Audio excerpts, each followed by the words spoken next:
Hi, everybody. We have Corey Lovett here from High Capacity Magazine, and we also have Dave. Dave, what's your last name again? Fuller, right? Oh, yes, Right. that's it. From NAS. That's correct, right? Yeah, NAS Guns and Ammo. Perfect. Now, we've asked you guys to come on for a very special reason. Corey, do you want to explain what the fundraiser you guys have come up with? Actually, who came up with the fundraiser first? And what's it all about? And let's see if we can help get somebody to Disney. So, Corey, why don't you explain what's taking place with us? Yeah, so my connection to a little girl named Hayden is I have a 9-year-old daughter, and they've been in school together since the very beginning. You know, the pre-kindergarten, kindergarten thing, and she had got cancer, and she struggled with that for about a year and a half or 2 years, and then it went into remission, and everybody celebrated that. As you can imagine. However, as we know, unfortunately, with cancer, it often comes back, and this is something that we all were kind of fretting about, but prayed that that wasn't going to be the case. And unfortunately, it did come back, and it's come back, and it's been tough. It's been really tough, and I came up with the idea. I was talking to my, you tuck your daughter in at night and stuff like that, and you hear the stories and stuff, and how do you explain that to kids who are 9 years old? Like, I mean, you explain the death of a fish or an animal, of a friend.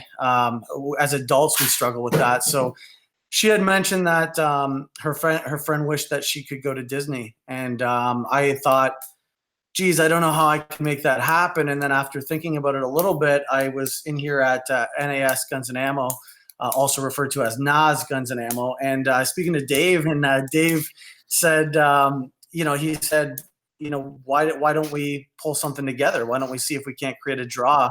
And I said, you guys would get behind something like that? And he said, heck yeah. And we came up with the idea on Friday together, and made a few calls, and then by it wasn't even 24 hours, and we had so many people involved in getting behind us from the firearms community. And keeping in mind, this little girl isn't, they're not part of our firearms community per se directly, but everybody from our community is so incredible, and just kind of pulled together. And Dave was a huge part, and Nas was a huge part of that as well. Yeah, we just jumped straight on the phone to all the distributors, and the guys were just giving and giving and giving, and we've got more prizes in today. It just keeps coming. So all of the dealer distributors have really been behind us on this. So it's a good positive thing. So Dave, can you walk us through the structure of how this fundraiser is going to work? There's prizes coming in. So now what? What do we do? How do we get these prizes? How do we turn these prizes into money and send this beautiful little girl to Disney? So if you log on to NAS Guns and Ammo, you'll see a picture of Hayden on the front page of our website. You click onto that link, and you can buy a ticket for $25, or you can buy 5 tickets for $100. And technically, they're not tickets; they're bags of popcorn. That gets you a free entry into the draw. That's how it works. So you're buying popcorn to win prizes. Excellent. Okay. Popcorn's not keto. I'm going to need an alternative on that. Why don't you just let them keep the popcorn? They can resell it. Fine. You don't have to ship the popcorn to New Brunswick. We give it all away. Anything that is donated, and this goes for all of our popcorn draws. It's always given back. So when we get the young kids in, or whoever, we always donate that popcorn. Always gets to somebody else. We never keep it in the store. We're always giving it out. Whether it's the kids or whether just somebody comes in, they're hungry, whatever, have a bag of corn. And it just pushes it out that way. But it's mostly for the kiddies. Right. So they can be non-keto. Yeah. So children are not keto friendly, that's for sure. It's nice to give the kids the popcorn in the store, and then when mum and dad take them home, they're just racing like. Exactly. So what kind of prizes have come in so far, guys? We've got a whole lot of them. So to go through all of them may take a while if you got some time. But maybe some big ones. Just some of the. The big gun draws, Dave. What are they? A Mossberg 935 Pro Series, 3.5 waterfowl, That was donated by Mossberg, Canada. Jules, very good guy he is, works with us all the time. Odell Engineering, we've got the Canuck Operator M4 clone, and they also donated a Sentry 12-gauge pump gun. Nice. Sig Sauer Canada, a 22 pistol plus loads of Sig swag. Dean from Select Shooting Supply stumped up a Smith & Wesson M&P 2.0. We got Blue Line Solutions, who gave us a GSG MP40 22 Cool. as well. Nice.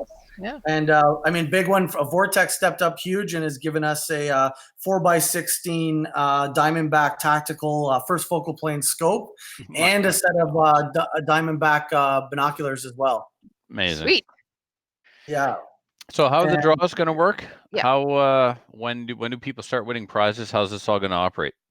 So on this coming Tuesday, which is September 24th, we will be doing the draw at approximately what time, Dave? Well, I mean, whatever time we want to start, it's 6 o'clock, 7 o'clock, whatever we can run. Yeah. We haven't really got the draw time down at the moment.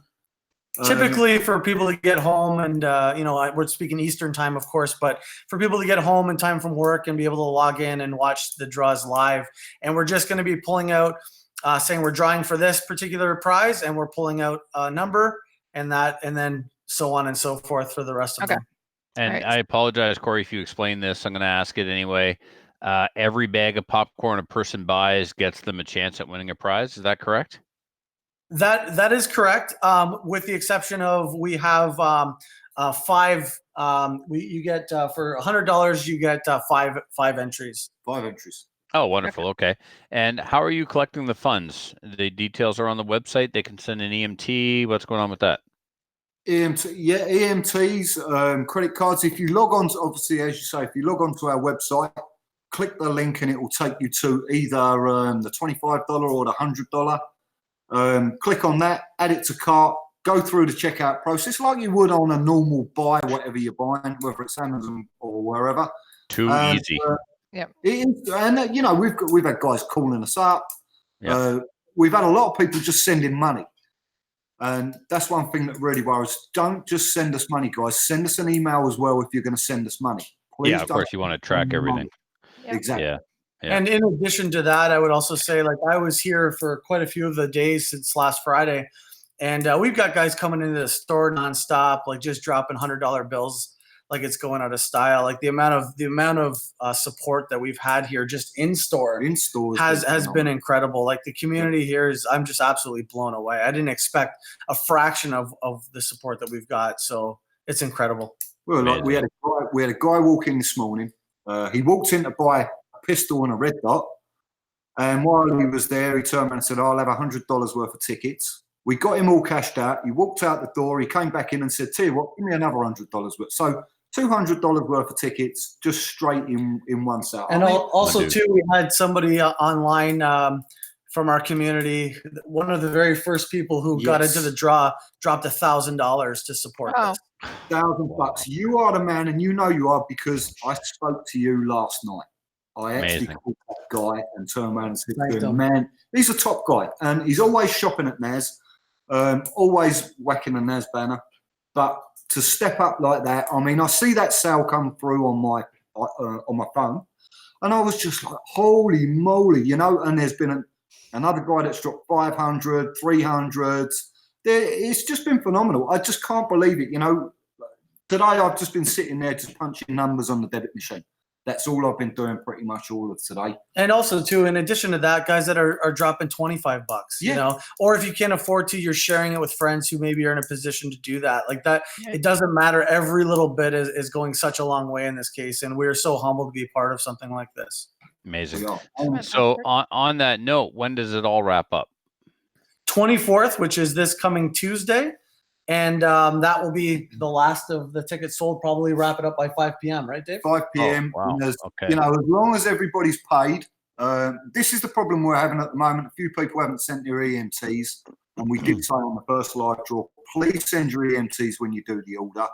And obviously, we don't accept the Visa debit. Visa debit is a no-no. Yeah, that's not going to work. Mastercard, normal Visa, American Express, EMT. Yeah. So the absolute easiest way to do this is to go to your website. I'll have you plug that again one more time and just process the sale through the website. It's quick, it's painless, and this is time sensitive. We need to get on this, guys. So if you're listening live now or you're listening to this tomorrow morning, take 5 minutes, go to the NAS website, and just like buying anything on the website, only you're going to help send Hayden to Disney. And you're buying bags of corn. Yeah, that's right. And I mean, I've shipped out so many bags of corn in the last couple of days. I mean, you know, I've gone through over 100 bags of corn. Nice. You know, and that's good. Yeah, that's really good. You know? and that's just the people that want it shipped to them, let alone the people that are saying that they're donating it as well. So it's been incredible. Yeah, and as we speak, we've got sales coming through, so it's just phenomenal. It really is. So, yeah, the more we can get, the better it is, right? Yeah, the link is nasgunsandammo.com, and any of our social medias, Coat of Arms, you can check our bio, click the link, it'll bring you there. Our stories, we're constantly posting prizes and links, so just swipe up. Lots of ways to get to the same spot. And we've had distributors actually calling us up and saying they don't want any recognition. They've just given us prizes. Don't mention it. Just put it on. And, you know, we can't thank those guys enough. Absolutely. You know, they don't want to get involved, but they do want to get involved, but they're all in the background. So also, too, we have friends like our friend Scott Snow from Black Bear Gear.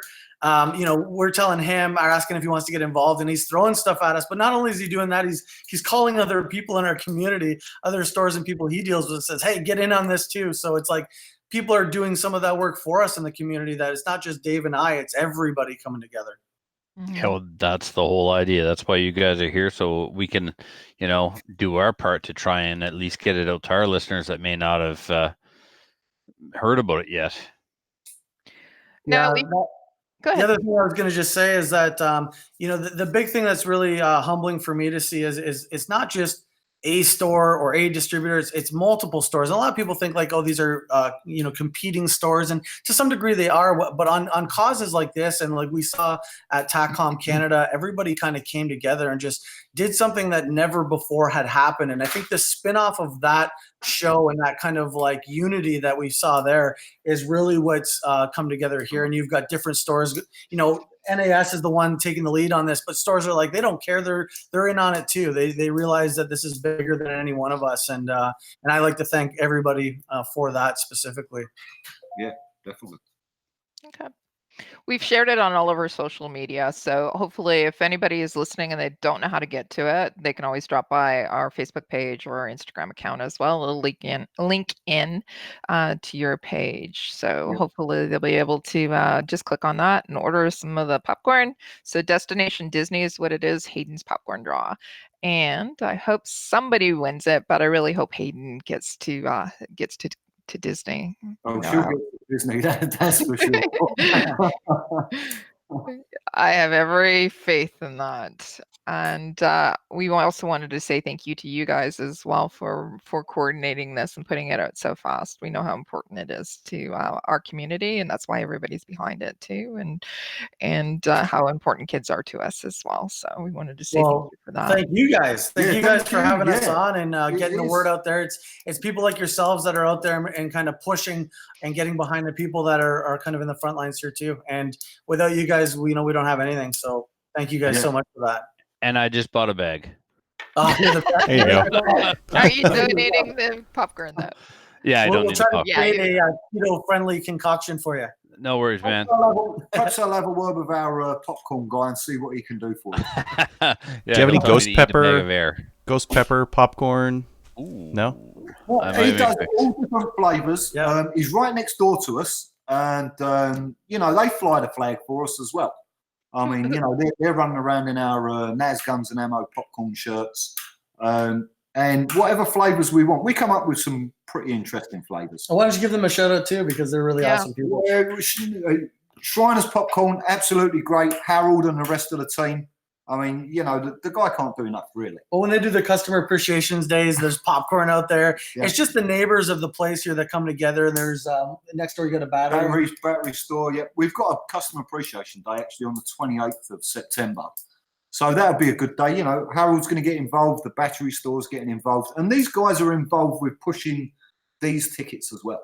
They, you know, we've had a chat with them and they turned around and said, yeah, no problem. We're out and about. They're doing the little street markets. They've got all the info. So they're bashing that all out tonight, which is absolutely superb. You know, so, and the young kiddie that works next door, he's an RC guy with his cars. But he's out there. He's out there banging the drum, turning around and saying to all his little friends, come on, let's buy tickets. Let's buy tickets. So nice. It's even better. You're getting it from, you know, all the way down to, I mean, some of these guys are 13 years old and they're stumping up $25 to buy their ticket. And, you know, they might win a prize, but that prize we might not be able to give to them. Oh, we've got some other ones with some air guns. We've got air guns, we've got boots, we've got fishing rods. Yeah, we got loads. Yep. Coffee. You don't have to have a pal in order for you to win. Just donate. Yes. Yeah. Yes. Yeah. So obviously, anybody that wins a gun, they have got to send us all their information. We're not just shipping out anything to anybody. Obviously, they are going to be checked just to make sure that we're right and, you know, we're not doing anything wrong. Yeah. So, because that's the last thing we want is, you know, anything going wrong with something like this because of the way the community is at the moment with all these shootings. And for people that aren't familiar with our, you know, our practices and our community specifically, for them to understand that you just don't win and get guns, right? You don't. You can't just win a gun. You can't. You have to be licensed, etc., etc. If you haven't got a license, you don't get a gun. And we do state that every time you buy a bag of corn, you must have a PAL, either restricted or non-restricted, depending on what draw. Okay. All right. Well, thanks for coming on, you guys. And and I know that I'm going to be buying some popcorn tonight. Good. Good. Maybe we'll have a competition amongst our hosts. Oh man, Trevor, you know why? I'm in the process of buying 4 guns. Kelly, calm down. There's a child that wants to get to Disney. What's more important? Yes. And maybe on Trevor's dream too of those 4 guns after. So all right. If you guys had a Cooey in there, then Trevor would buy lots of tickets. We've got a couple of Cooeys in the store. There we go. I'll see if it's one I need for the collection. Right. We'll talk. All right, gentlemen. Thank you so much. All right. Thank you, guys.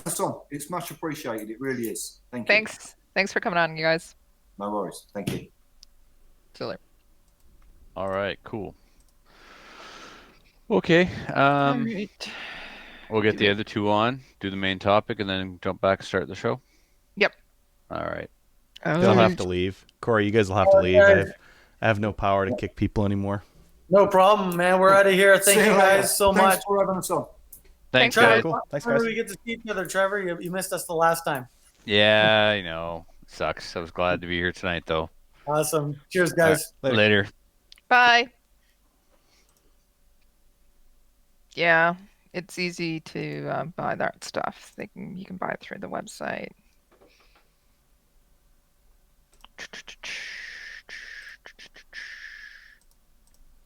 All right, I'm telling Denis to hop on. Where's Rick? Rick's not in this conversation? He should be. I added him. Didn't I add him? Yep. Yeah, you did. I'm not crazy, am I? Crazy like a fox. Guess who I spent an hour speaking to today? Speaking of crazy. Don't know. Gallon. Yeah, he wants to take the RO course. Some guy asked if we could take the RO course. My reply to him was, not only are you not qualified for the RO course, you're under review and may have to take your black badge again. I'll get back to you. Ouch. What do you mean? Please is that what people get for just like talking to you? Well, sometimes, because sometimes they reveal things while speaking to me they shouldn't. Yeah. Denis! Shh, quiet, guys. My boss is here. Shh, shut up. You're going to get in trouble. Hi, Denis. Give your camera like a little wipe with your T-shirt or something there. Yeah, it's covered in hoppies. Don't wipe it with your fingerprint. Wipe it with a greasy shop rag. It'll look better. Sure. There we go. Lens cleaner. Better? Yes. Look at all those guns. Oh yeah. Some of those are mine Okay. on layaway. There we go. Yeah, a few, yeah. He works for guns, doesn't he? Yes. Yes. Guns under the And table. Optics and refinishing jobs. And did you buy your popcorn yet, Denny? Sweet. Not yet. All right. Oh, All maybe later right. tonight. Are you going to do this interview? Sure. Because I'm buying $100 worth of popcorn right now. Good for you. You're the best. All right. Come on, Rick. Rickster.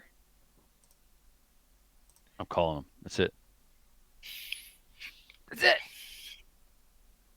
He wanted me to go out to lunch with him the other day. Apparently, Dalhousie, New Brunswick, and Dalhousie, Nova Scotia are the same place.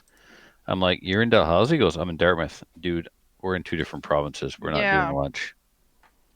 He went to the same geography class that Adriel went to. Western. How come I don't have him? I've texted him, but yet I don't have him as a contact? What is this madness? Here, just hold on a second. Make it happen, Kill. Make it happen. Eric. Stop it. Stop it, people. Should I put my pal in just on the presumption that I'm going to win a gun with this popcorn? I forgot to put my pal in. That was dumb. Oh, I have my pal with me. Look at that. I'm even prepared. That's dense. I wish Rick was prepared. Rick's coming on for the start, right? So I can go get my pal and like punch in the popcorn thing. Well, we're going to do the main topic and then let these guys go. With Rick? Without? The main topic is Rick, and then Denny and I primarily picking his brain about ORPS. Now that we've held matches, we have questions. Cool. I got time to get my pal then. Yeah, go get your pal. He's down here. I'm gonna go. Yeah, I'm gonna go get mine. I thought I had mine. It's just my license. Anyways.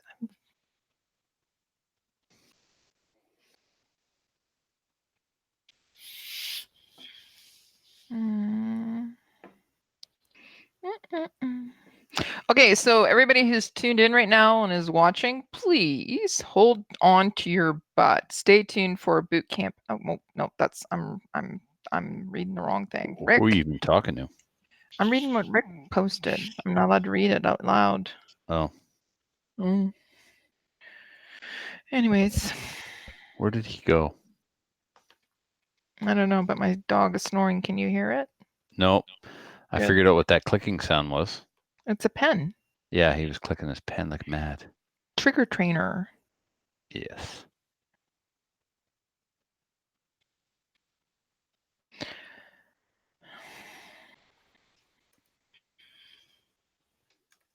Oh.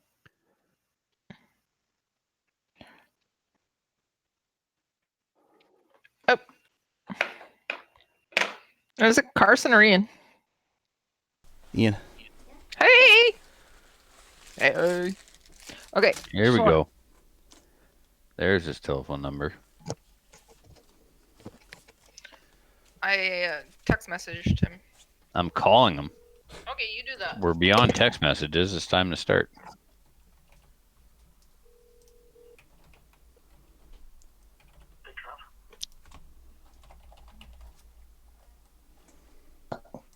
There we go. Keep going. Why are you calling me? I'm trying to slam fire. Leave me alone. Hi, Rick. Hey, how's it going, Kelly? Good. How are you? I am outstanding. I miss you. Me too. It's been ages. Adriel, How's it going? great man, great. All right, let's see. I think we're getting the audio off your earbuds. Me? Possible? Me? Yeah, you need popcorn. Excuse me. Keep talking, Rick. Keep Can you hear talking. me now? Is that better? We can hear you. I'm just not sure that- which mic, whether we're coming off that nice black one there. Let me Tap let it. me check. Let me Tap check it. my. Nothing. No. Okay. Let me check the settings. One moment, please. Do. Nobody's going after my topic. Good. Really? Oh, hi. Hey there. No, I think maybe Kelly perhaps forgot. No. What? And I didn't chastise her for interrupting you trying to get an audio setting on Rick because we're live and I don't want to look like a douche. So I just shut up and let her interrupt. Your thing. Thanks. You're welcome. I was going to try and save you from yourself, but I didn't know how to do it politely because polite is not my jam. It's not your thing. Ah, Okay, you're taking it, or you're taking yes, it? Because I got I'm it. Yeah, you buying it. continue to spend money and stuff. Rick Denis is joining us. He's the match director for our matches. So Yes. basically, we're going to ask you all the questions that aren't in the rules and things that have come up as we've started to Okay. hold matches. Like, what about this? What about this? What about this? I will try my best. I will All right. consult the Just- volumes of rules and Yeah, cases that we've, yeah, yeah. exactly. Yeah, There is no problem. volumes of rules, is there? there will be. Oh, there are. Yeah. There are. It's Everybody's only rule book starts off with 3 pages, Kelly, and then Yeah. people like me show up. east of Quebec. Yeah, yeah. There's rules. EOQ. We Hey, add those Denise. rules when. All right. Adriel, are we ready to go? All right, cool. Here we go. Joining us this week for the main topic is Rick from, what are you from, Rick? You're from so many things now. I don't even know. I am from Project Maple Seed. I'm from Canadian Rimfire Precision Series, and I'm also from the Outlaw Rimfire Precision Series. That so one. far. That's Yeah, the one we want to talk to you about, that last one. ORPS. Yes. Yes. It's an So amazing, welcome amazing back. thing. Thanks. Well, you were on, just a couple of months ago to talk about ORPS. I think so. It was in its Yeah. infancy at that time. Correct. And it's definitely grassroots and it's growing. And now, Yeah. thanks to Denis and Joey, ORPS has hit the Rescuers Gun Club full force. And we've got 2 matches under our belts. And as a result, now we can speak to the topic with a bit more clarity than we did a couple of months ago when you were Nice. introducing it. Yeah. It almost seemed like every time Bolivar tried to explain service conditions, I got more and more confused. And I don't know if that's because service conditions or because Right, Bolivar. right, I right, don't know. right. So anyway, So the first question I've got is, how do you like the format? I like the format, but we Good. have questions about what the format is. Okay. You know, good, it's not good. as straightforward as an IPSC match where you For take sure. training ahead of time, right? For It's sure, like, for sure. here's some steel targets. Yeah. Try and set them up on the gun range, and then you figure the rest out on your own, basically. So Well, yeah. So if we back up, the whole point of ORPS is to get folks into a competitive environment with cost not being a barrier to entry, right? It's something you should be able to decide the night before to say, yeah, I'm gonna go to Restigouche and shoot the match. yeah. Do I have 50 rounds and is my rifle sighted in? So Right. let's take a step back in case the listeners missed the first episode you were on, and let's reintroduce it again. So tell us, Perfect. what is ORPS? So the Outlaw Rimfire Precision Series is a nationwide, I guess, organization of clubs that shoot a standardized course of fire that's published about a week before the month. So every month we'll have a course of fire, and then match directors from. It could be just a Now guy let me with stop you right access to there. fields. Yeah. Let me stop you right there. The standardized part here is that the course of fire that's published Yep. will be shot. The same course of fire will be shot at all these different clubs from coast to coast. So in the month of October, whatever course of fire comes out, that's what they'll be shooting in BC, Saskatchewan, Nova Scotia, Prince Edward Island, New Brunswick. We're all going to shoot the same course of fire. And I tell you what I like about that. Yeah. It's not like an IPSC match where I could build a match with very few points. Somebody else could build a match with a lot of points, and you look like a rock star in one and mediocre in the other, right? Right. I can go on to practice score, and there'll be some variance for environmental conditions, sun in your face, overcast sky, whatever. But I can see how you shot stage 3 in the same match that I shot stage 3. I can see what the average scores are. Yep. And so we need to talk about the scoring as well and practice score. Like, we're very accustomed to practice score at the Rescuers Gun Club. So we've got a shooter, an RO, a spotter, and a scorekeeper all functioning as a unit. and the scorekeeper is taking the scores as the spotter calls them out, and then you walk off the line, you're presented with your score, you hit approve, Correct. and then the second Denis gets to a cell signal, it's uploaded to practice score, and the rest of the country can see it. Correct. Love that part. Carry on. Exactly. Yeah, and then the point being that the everything is done for you except the organization of the actual day. So if you don't, the attractiveness is you don't have to worry about the course of fire. You don't have to worry about setting up practice score. We'll take care of the medals and making sure that you're care and fed with what you need to run the match. But you gotta have the location. It doesn't have to be a range. It could be a private land event where 4, 5, 6 guys get together and say, "Hey, let's shoot an ORPS match." Right? You're So it doesn't absolutely have right, to be- because typically we're shooting non-restricted 22s. Yeah. You could set this up anywhere where it's legal and safe to discharge a firearm. up to 100 yards. So you don't need more than 100 yards, right? It Mhm. never exceeds 100 yards. That's our goal, right? Yeah, Okay. So it's 22. 22 It's steel. steel. The steel costs $150. No, it costs about Ye- $400. The steel The targets set. cost $400. Yeah, Yeah, for the full whole set. from Guangzhou Targets, correct. Yeah. Oh, I thought it was less than that. Okay, well, still whatever, $400. Again, if a guy's got a plasma cutter and steel, as long as they conform to the target sizes, right? They can do whatever they want to do. Hmm, We just trying to make it easy. If Yeah. you don't know where to get steel, order it from Guangzhou. You'll get it within 4 or 5 weeks.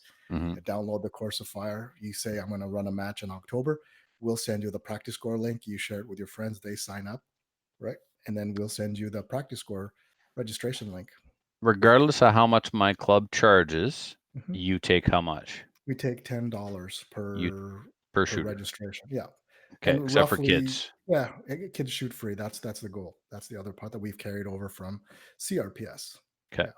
And right now we're still running, in the red because we don't get more than 10 shooters, and we always provide 6 to 9 medals and the banners. So right now it's just we're trying to get it off the ground, and we provide chamber flags and all that.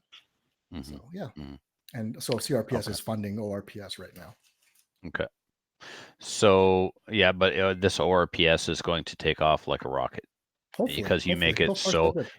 it's incredibly affordable, and you make it incredibly accessible by taking care of the administration. Now, it helps if you've run matches before. Yeah. Right. Denis is an instructor, and he's a businessman, so he knows how to speak to people, and he's dealt with the public and stuff. Right. But the first match that we put on was the first shooting event that he organized. Okay. And we had other people there with experience. We didn't need to do anything. He knew what to do, right? We had range officers that were trained by various people who train range officers.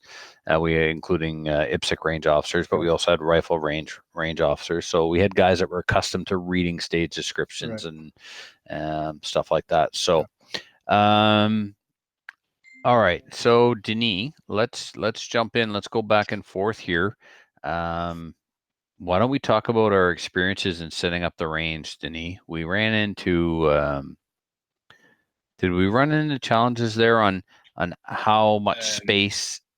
Yeah, because the stage descriptions says that we need 5 yards between each target. Lateral If space, there's yeah. 2 target in the same stage, we Yeah. need 5 yards. So, Correct. but how wide do we need? So with 25 meters, or 25 yards, if we have 5 stages, is that good enough, or should we need more space?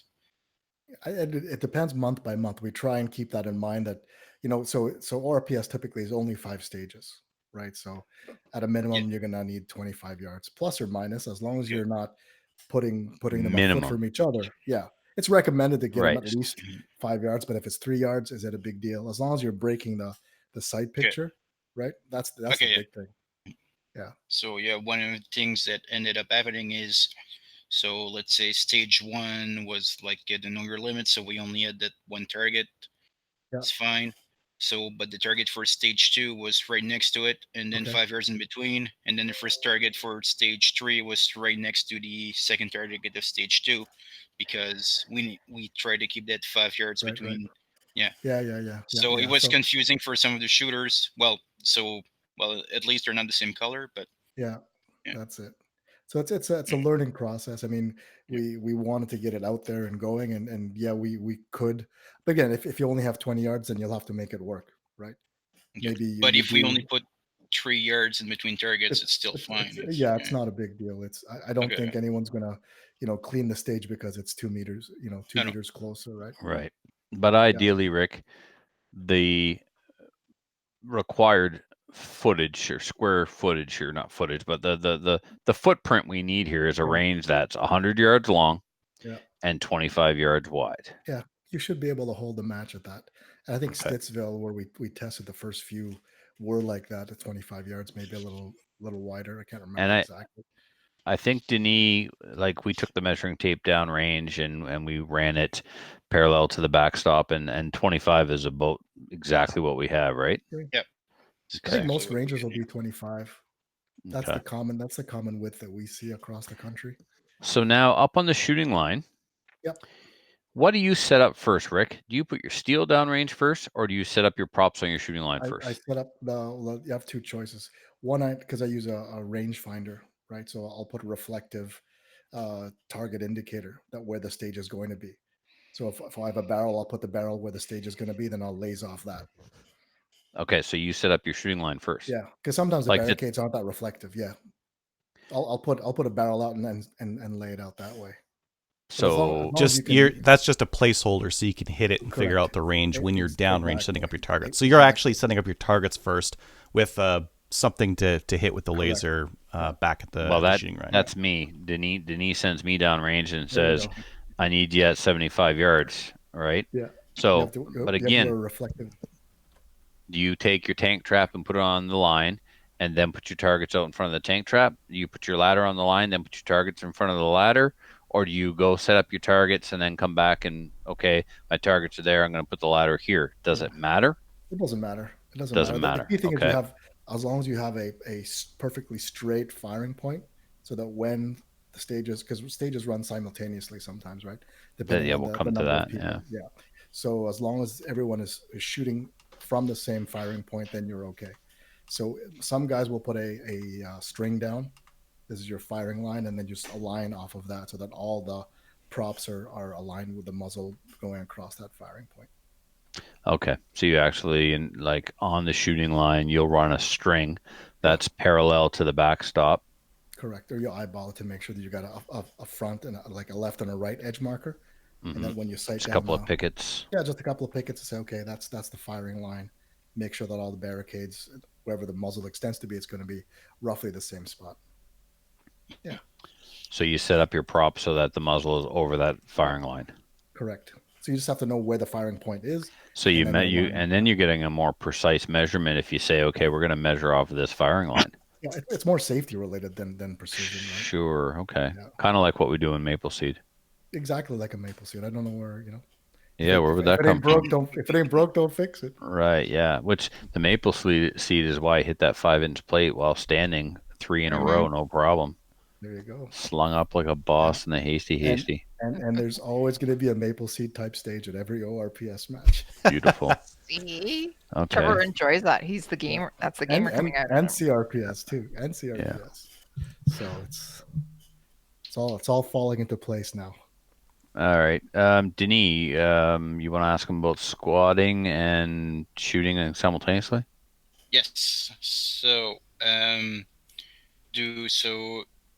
if we run multiple stages at the same time, most stages are 120 seconds, but there's always that one stage that is timed. So how does that work? So the time stage, it basically ends the same time because it's no more than 120 seconds typically, and then you just record the number of seconds it took until the last round was fired, right? So you're looking for the elapsed time. Okay. And that's the time you record. We use that as a tiebreaker because some of these, you get a course of fire that a few of the good guys will clean or do consistently, and then the time is really set up as a tiebreaker. Okay. Okay. Does that make sense? Yep.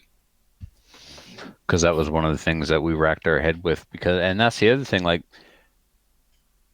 some clubs everybody shoots simultaneously. Correct. So how do you do that if there's 5 stages and 5 shooters? The way we're doing it right now, which I think is pretty good, is we've got an arrow, Yeah. scorekeeper, and a spotter.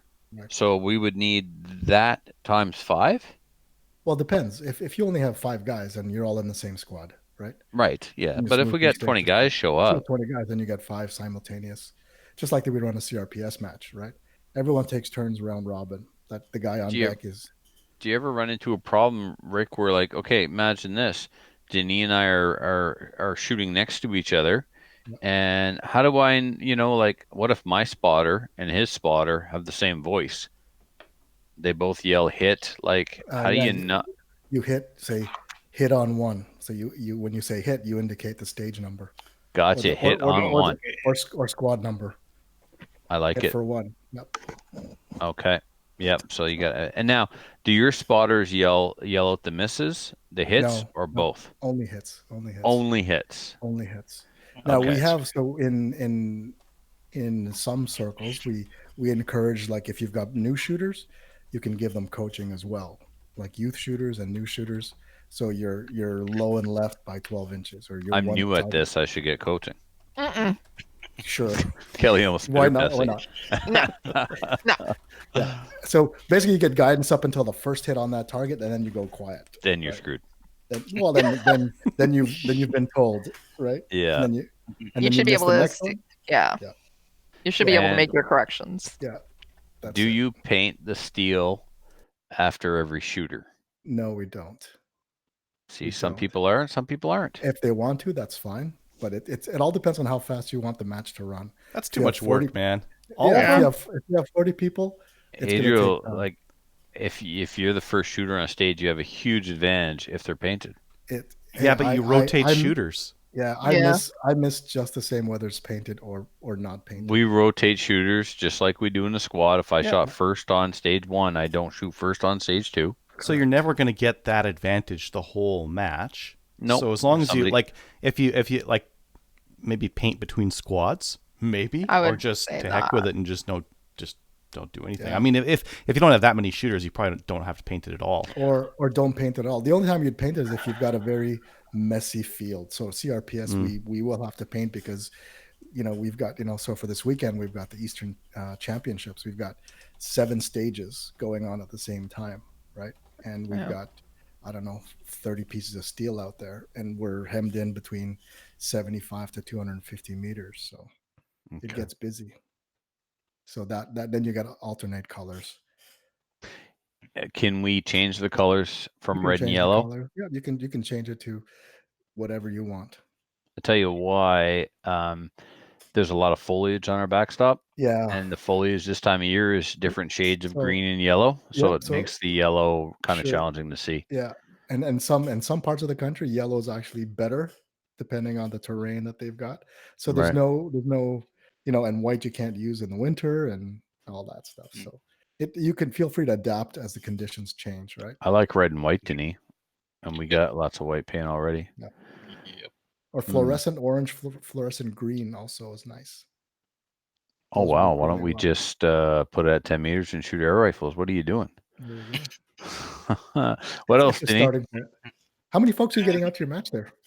Well, the Our first one. match, we had 9 shooters for our Nice. first one, and 5 for our second match. Okay.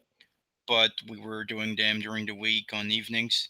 Yeah. So our next one, we'll try to do it on a weekend, get more shooters. All right. How long are they running typically? In terms of time, Uh, start to finish? Well, the first one we were out of there in 2 hours for sure, right, Yeah. Denis? Yeah, definitely. Yeah. It's like Yeah. going bowling without the Yeah. beers. Yep. There's beers, but just only after the range is closed. There you go. Awesome. That's great. What else, Denis? Questions about the rules.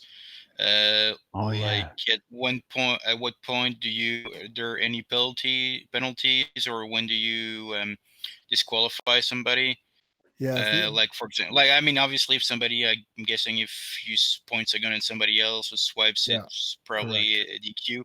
But like some Yeah. of the rules, like with a semi-auto, when you change position, you have to say safe. If you Yeah. forget to do that, is there a penalty? What happens? Or, It's so the rule book is so similar to breaking 90, right? If they're close to breaking 90, it's the same as not declaring safe, because you need to make sure Yep. that people are moving safe. The minute you back off of that, then you're going to get into dangerous situations where no one's calling safe and no one's pushing safe. Like, the Okay. most important thing is they should be applying the safety before transitioning or changing positions, right? That's Yep. equal to breaking 90, right? Okay. So that's Yeah. the rules. We're so used to 3-gun, we're on the beep, man, we take the safety off, we start moving, right? So Yeah. we were catching ourselves getting into position and the safety already being off, when the rule clearly says get into position and then you can take your safety off Correct. and then you can chamber around. Yeah. But we're trying to Correct. game it and get that stuff done before Yeah. we arrive. But that's a And no-no. that's part of the learning process. I mean, the whole point is Right, you don't. but what's the consequence for it? There's nothing built into the rules to stay. You get a procedural or a stage DQ, Yeah. and there's Yeah. nothing in practice score to input it. Correct. Yep. And those are, so in the winter time, we'll be looking at all of those suggestions and lessons being learned by, by the match directors and the shooters from across the country. Yeah, it's a learning process. It's an evolving process, and those are the comments that we need to hear back and Mhm. say. I think most people. Well, it depends. If you don't have a lot of PRS already going on in your area, then these are new. But Yep. in other areas where southern Alberta, I mean, they run PRS almost every week down there, so everybody knows it's bolt back if you're transitioning, or putting the safety on, declaring safe if you're transitioning positions. But they know because they're being corrected when they do it Correct. wrong. Correct. Yeah. So I mean, right now we're just offering friendly corrections. You didn't Correct. say safe. It should be one warning and then a stage DQ. Okay. Well, yeah. So Okay. we need to standardize some of this. Yep. Because And the then- other and then problem you- is, we've been not sure what to do about it because there's Yeah. nothing in the rules that says if A happens, do B. Yeah. So we could go to the Miramichi next weekend, which we're going to do. We're going down with a truck full to take their women and their medals. And maybe all of a sudden they're super strict, Right. right? We're caught with our pants down. Yeah. That's you're So, absolutely right. Yeah. And so this is the feedback we need to hear. We don't know that these issues are happening out there, right? Because we always Mhm. assume that everyone's applying the same way, that you've got one warning. If it happens again, it's a stage DQ. And then, and then you just keep getting stage DQ'd until you get 0 points. Mhm. Right. Again, because it's meant to be an entry level environment where, it's as long as the rifle's pointed down range, right? Unless the guy's completely unsafe, then he's going to get a match DQ, not because he didn't declare safe, but because he's completely unsafe. Yeah. Right. Those are the situations that we're relying on the match directors to keep an eye out for. Right. But And the nice yeah, part is you there's- guys have a lot of IPSC experienced people that know what unsafe looks like versus procedural, right? Mhm. Yes. So, but there's still nothing in practice score. So we just, if it's a Correct. stage DQ, just give that person a 0 for that stage, or a match Yeah, DQ is correct. 0 on all stages, and there's Correct. good. Yeah. That's it. So something you want to look into is the way that the rules for procedurals and DQs are set up in practice score. Here's what I like about the practice score system. In the old days of pen and paper scoring, Rick, if an RO didn't know the rule, he could make stuff up, right? Okay. If I'm giving you a procedural because you did this, and so now every action is associated with a rule. So I'm giving you a procedural, and I have to link the rule that you broke to that procedural. So Gotcha. procedurals, like you said, they're not safety. It's just you failed to comply. You were supposed to shoot the top plate off of the rope, and you didn't. So you get mics for that because failure to comply with written stage briefing, right? If we DQ somebody, it's because you did one of any number of things, but we always link the action to the rule. Makes sense. You did this. This is the rule that you broke. This is why you're DQ'd. I mean, we haven't really looked at all of the tools within practice score. For us, it's amazing the things you can do. Registration and a scorekeeping and a squatting for now. But but it'll grow you're with right. you. Yeah. It'll grow with It's you. Yeah. as as it needs to be, because it's evolving. And Mhm. when we've got coast to coast events, and we're getting all this fabulous feedback on what we need to incorporate for the next season. Mm. Yeah. And we're going to keep going all year round, by the way. Oh, for sure. Yeah, because in you the got places where you can. That's right. No, Yeah, You know, Sub-Zero, like -23, we were shooting in February in Stittsville. it's not the temperature that's going to stop us; it's the It's the snow. accessibility to the range, Oh, right? I see. I see. Mhm. Yeah. Because it should be buried under 6 feet of snow. Oh, yeah. All right, awesome. The Denis is pretty helpful, right? Yep. Can anybody be an RO, or do you need RO training? Or not really. So as long as the match director is confident that the RO is aware of what safe and unsafe conditions are and is able to apply those rules, then essentially an RO is basically just running through the stage commands and making sure that the rifle is safe, clear before that shooter leaves the line, which is mag out, chamber flag in. Right, those are the two major ones. As long as Now, the RO is able to apply that, then I don't have a problem with anything else. we require the strict control when it comes to movement of the firearms around our range. There's only two Right. ways you can transport a firearm around the range, and that's either unloaded in a holster or unloaded in a case. Okay. So what we do is we treat it like an IPSC match. We actually Okay. put out a safety area, Okay.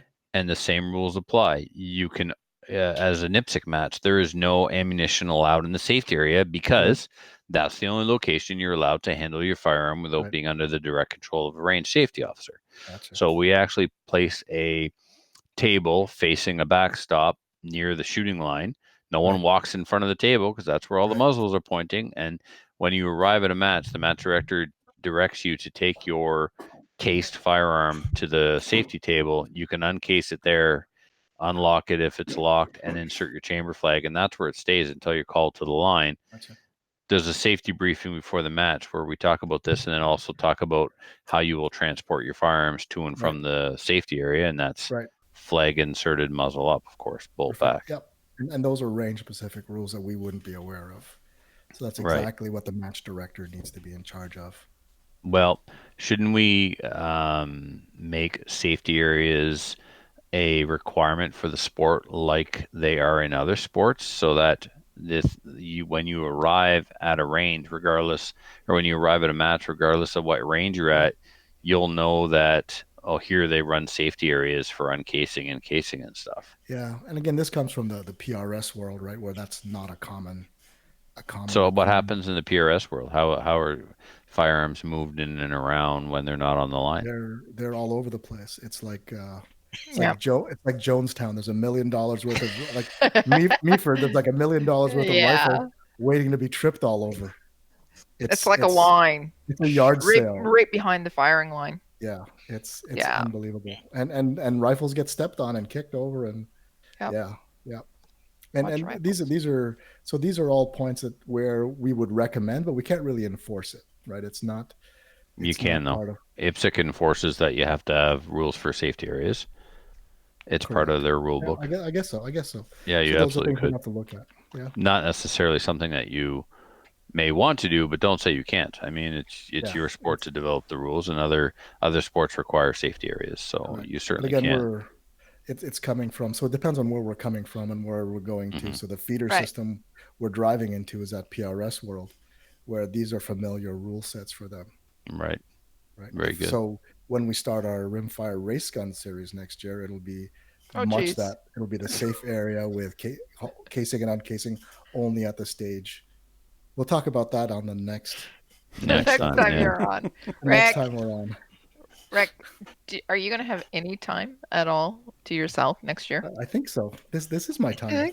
This is my me time. This is my new time. Excellent. Look at Okay. all the great people I get to meet. And us. True. And And also you guys. Yeah, that's right. All right, Denis, do we have anything else for him before we cut you guys loose? No, pretty much answered all our questions, I think. Perfect. All right, Denis, anything you want to plug before we cut you loose? Now's a chance to sell something. Sure. pull something off the Everything rack. behind, Look at everything all behind the me is for sale. Fabulous Yep. guns. That's a lot of behind that's a you. lot of 1022s, Denny. So yeah, for PRS, yeah, I've got lots of 1022s. I have Ruger 1022s. Remington 597s. I have Savage Mark IIs. For scopes, I sell mostly Vortex and Loophole. Yep. Oh, and for our next match, Cord Group, who is the distributor for Ely, Loophole, and Ruger, is going to send us Ely Force Rec Packs for the winner of each division. Oh, cool. Sweet. It's my I it's hear my that's favorite like- ammo right now. I hear that's like the Ely 338 Force? Lapua of Rimfire ammo. Yeah. It is, baby. It is. I love it. Hmm. Yeah.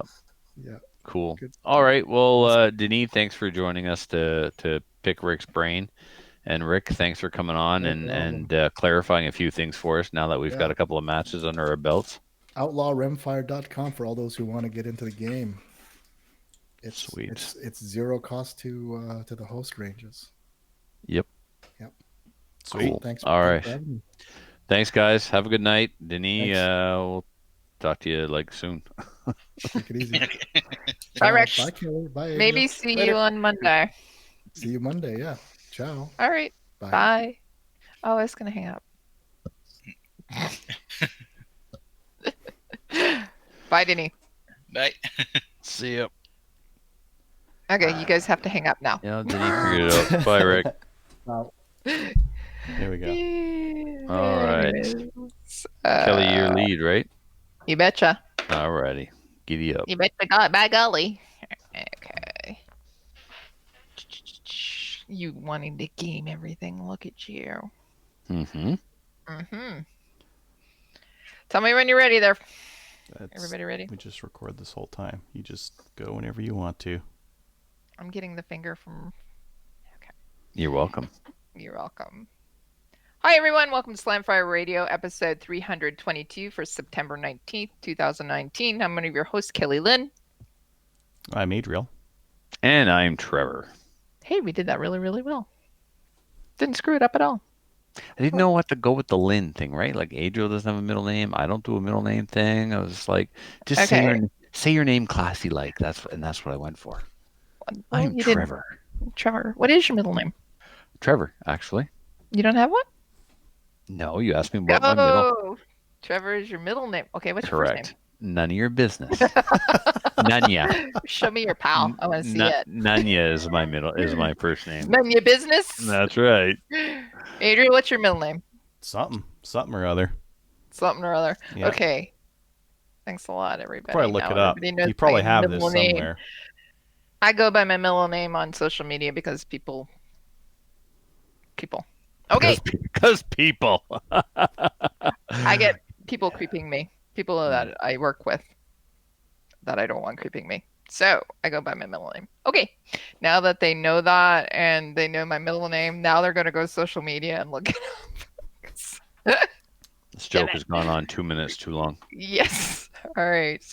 We're going to talk about what we did in guns this week. What we did in guns this week is brought to you by the Calgary Shooting Center. It's Canada's premier firearms retailer. They're going to be having a Beretta Day. It's online sale. Okay. I haven't clicked on this. So what does it have to say? Let's have a look. See, see, I'm totally prepared. I was buying popcorn. It says that the link is totally broken. So fantastic. Does anybody know when this day is going to be happening? The what? When Beretta did that Day. happen? It's Beretta on Day on- Beretta Day. Just look in your calendar.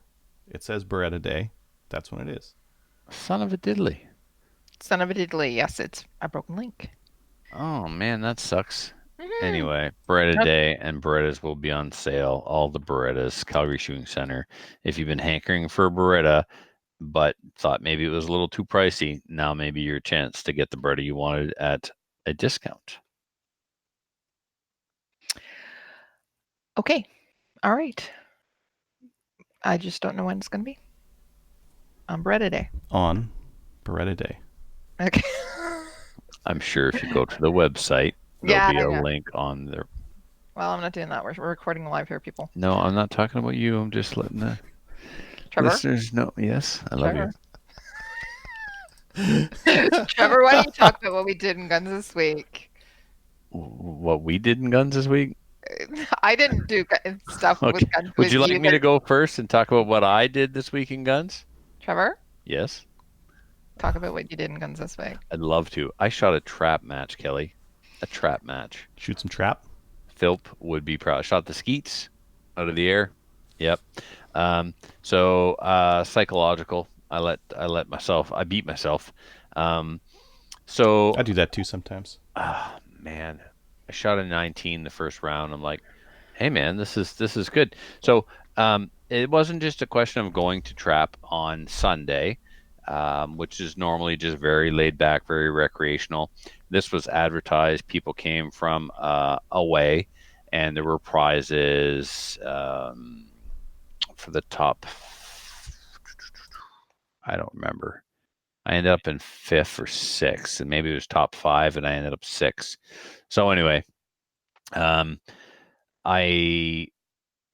last 2 clays would have put me over 20, and I knew that. I'm like, hey man, if I shoot these 2 in a row, I'll be like my best trap score ever. Fail. I know better than that. So anyway, but it was the only trap match I shot this year, and I shot really good considering I hadn't shot since last year sometime. And the turnout was amazing. Jason showed up and ran the barbecue for the trap guys. It was just a good fun day. There's lots of pictures on both of our social media accounts, Facebook and Instagram. And then I shot and range mastered the 2019 IPSC New Brunswick Provincials last weekend in Woodstock, New Brunswick. And there were 5 provinces represented, 18 stages, 76 shooters, and that made it the biggest provincials IPSC New Brunswick has ever seen that I am aware of. Now, I have been with the association since day one, but I don't know of one. Certainly, this is the biggest one since I've been involved, and I can also say with the utmost confidence that this is the best, and I've hosted this event, this is the best provincials I've attended in the province of New Brunswick. It's actually the best provincials I've been to, and I've been to the New Brunswick or the Nova Scotia provincials as well. This thing, and I'm not saying that because I was range master. I'm saying that because of all the hard work the match director Daniel Budd and the team at Woodstock did leading up to this event to ensure that it ran like a Swiss watch. It was incredibly well run, smooth, no hiccups, and that's not because the stages were boring. The stages were well balanced. There was some really tight accuracy. There was some open stuff for speed. There was some distance. There was just everything you want to see in a match. Wasn't a lot of movers, as in actually there weren't any movers, but they don't have any. So they made the most of it by stepping up their game with the other skills that you can test. And they just did an incredible job. I also had to give a speech at the banquet, which I completely forgot about. I mean, completely forgot. It wasn't until the match director got up there and said, CCFR is one of the major match sponsors here or stage sponsors here. And Paul Lombard asked if Trevor would say a few words about the CCFR. I was like, oh, no. Oh, Anyway. you're never at a loss for words. You're right, Kelly. I knocked it out of the park. I ain't gonna lie. It was, I've Were you spoken drinking? You know what, Kelly? I had 1 double scotch, which apparently is just the perfect amount It's perfect before you amount. have to give a speech. Right. It loosens the lips, and you're not slurring, and you're on a roll. I'm sure you were fantastic. Well, anyway, I was told that I kept the audience's attention, and I ended it just at the perfect time. So before it got rambly and preachy, I talked about the history of the CCFR, what the original mission statement was, where we are now, how we got there, and then I spoke a little bit about what John Hippel talked about at TAPCOM and unity, and how important unity was, and unity within our own section in New Brunswick, and how as a section we've had our ups and downs, but things have I think never been better. So it's pretty awesome. And then moving on, I prepped some more 308 brass for my AR-10. My AR-10 has a 1 in 10 twist rate, so I'm going to be trying some 178. I'm going to start with 178 AMAX, but unfortunately they stopped making that bullet. So I'm going to look at other Hornady 178 grain bullets. Let's get this out of the way now then. So in prepping to reload for that, I purchased, this and a bunch of other Right. You got 308s this that I last have. week. Yeah, I didn't have time to talk about it last week because we were running long. So this is the Hornady Lock and Load overall length gauge. So it comes with a measuring device that you screw a modified case onto. So if you're watching the video right now, I'm holding up a 308 case in front of my camera, and the back of the 308 case where the primer normally would be is threaded. So it goes on to this tool that has a plastic rod inside of it with a lock on one end. So what you do is you screw that modified case onto the tool, and then you take your bullet and you place your bullet into the neck of the case, and you loosen the push rod at the back here. You place this into your chamber, and then once it's chambered, you slide the gray rod that's inside the tool. What that does is it's inside the modified case, and it pushes on the back of the bullet, and you push that until the bullet jams into the lands and grooves. I was wondering what was going on with the back of that thing. That makes sense. Right. Then you lock that down, pull this out, and you take the next part of the equation, which is part of what they call the comparator gauge or comparator tools, maybe. It has two pieces, one that goes on the bottom jaw of your calipers and one that goes on the top. And then from now on, you're always measuring your overall length off the ogive of the bullet, which is a name given to the shape of the bullet up near the tip. And you don't measure from the bottom of the case to the tip of the bullet. You measure off the ogive with this. So the way it works now is the tool has a cutout that allows the bottom jaw of the calipers to fit in there. And you take the part that you would normally lock onto the bottom jaw of the calipers off, and you open up your calipers, you put the bullet up into the top of the gauge, and then the bottom jaw goes into that groove on the tool that's cut out. And presto, you know what the length of the bullet is when it touches the lands and grooves. And then you back it off 2 thou. So I'm at, I do everything in millimeters. I'm at 55.73 millimeters or 2.194 inches. So I would take 2 thou off of that, and that's where I would start. And then you could even maybe try and load it so it's only 1 thou off the lands and grooves, but a thou really. Yeah, but the risk there is that your bullet or your seating stem might not be 1 thou accurate, and you might end up with some that are rammed into the lands a little bit. Right? Yeah. The better the equipment, the better the resulting end product, of course. But you want to start 2 thou off, and the reason why you do this is because the bullet will jump from the case into the rifling, and the longer that jump, the more accuracy you lose, is the theory. So you get it as close to the lands and grooves without ramming it into them as possible. So right. So the brass is prepped, and now I have this tool. So I have 3 different bullets. I've got a 168, a 178, and a Campro 147. So I will load up some test loads with all of these, and I will start at 2 thou off the lands and grooves for my overall length. Just another variable I can control to try and increase the accuracy. When you say thou, are you talking like 0.002 of an inch? 0.002 of an inch, or like not hundredths of an inch? 2,000. 2,000. Man, that's tight.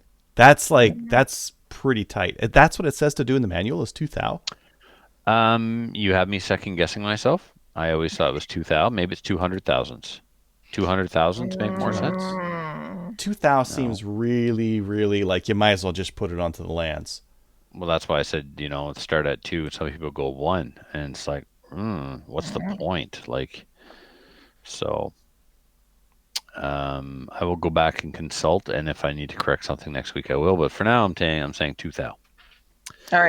All right. Next, with the Era 10, I installed my new Vortex Viper HST. So, and this has, So pretty.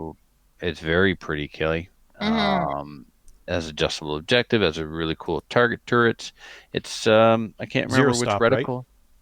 Yes, it does have the 0 stops, which confuse me to this. But I know this comes Really? off and some shims go in. I just never worked with them before, Oh, Kelly. okay. It's so good. Okay. If you're gonna do like PRS or a game where you're changing your 0 often, having that 0 stop's really nice because all you need to do, like, oh, I don't know where I'm at, just crank on it until you hit the bottom, and then you're zeroed.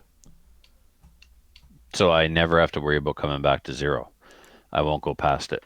Correct. Mm-mm. You just Interesting. you run it right into that 0, and there you are. So I can't go lower, but I can always go higher. Correct. Okay, cool.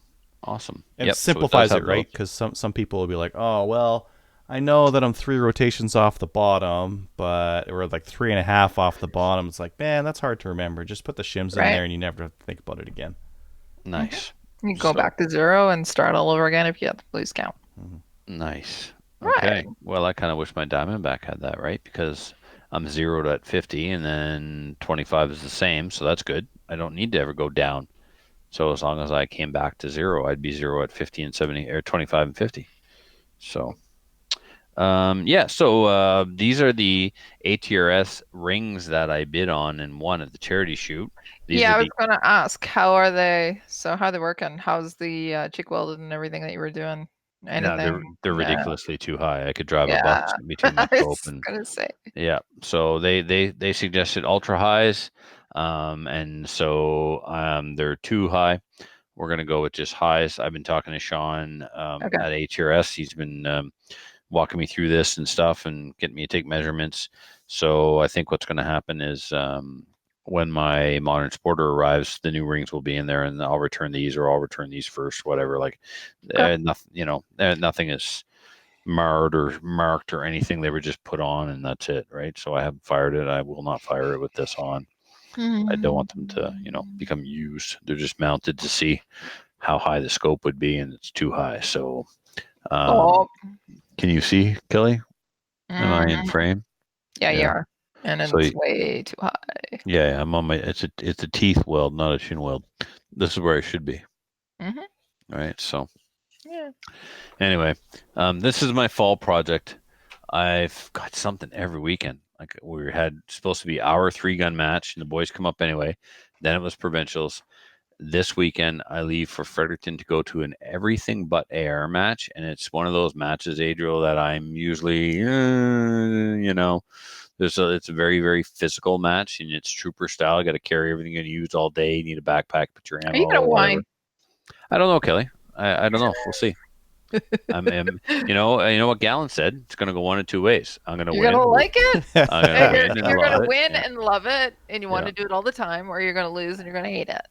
Well, we'll see. But we know that I've been critical of these matches, and haven't actually competed in one because it's not a style that I'm too attracted to.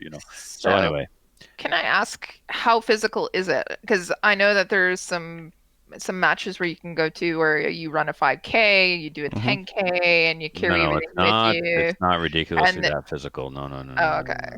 No. When I say it's physical, it's like you're going to make your way down range. You're going to start off, you're going to shoot some targets from 100 meters away with your rifle. You're going to clear your rifle. You're going to stop every 10 meters until you get almost all the way down. Then you've actually got to reset your steel plates, and you're going to run down with your pistol and stop 25 meters short of those steel plates. Then you got to run down those 25 meters, reset the steel plates, then run the whole 100 meters back and shoot the steel plates again. So, that's certainly more physical than any kind of 3-gun match I've ever been in. That's just one stage. There's some other stages with examples of that. So, but I don't think at the end of the day it's anything that's outrageous. So it is what it is. All right. And then the weekend after that, I'm teaching a black badge at Filthy's Range. Then I think I got the weekend off. Then it's hopefully a 3-gun in Nova Scotia. Then I'm teaching a class, and then that's it. It's November, and I haven't gone hunting yet. I'm hoping to go bow hunting, though. I'm working on something right now. More on that later.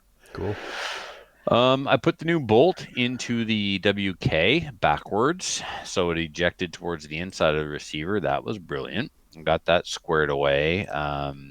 And yeah, I went to the range. So Oops. Tuesday I bought an 8-inch gong, AR 500, and a stand from DC Armory. And I took that to the range because we have to do some shooting in this match at 200. I want to see where the WK was going to hit. I want to see where the SLR was going to hit. Can't mess with the SLR. It's a laser. The WK, it just had to, figure out where to hold with the reticle, and it's super good too.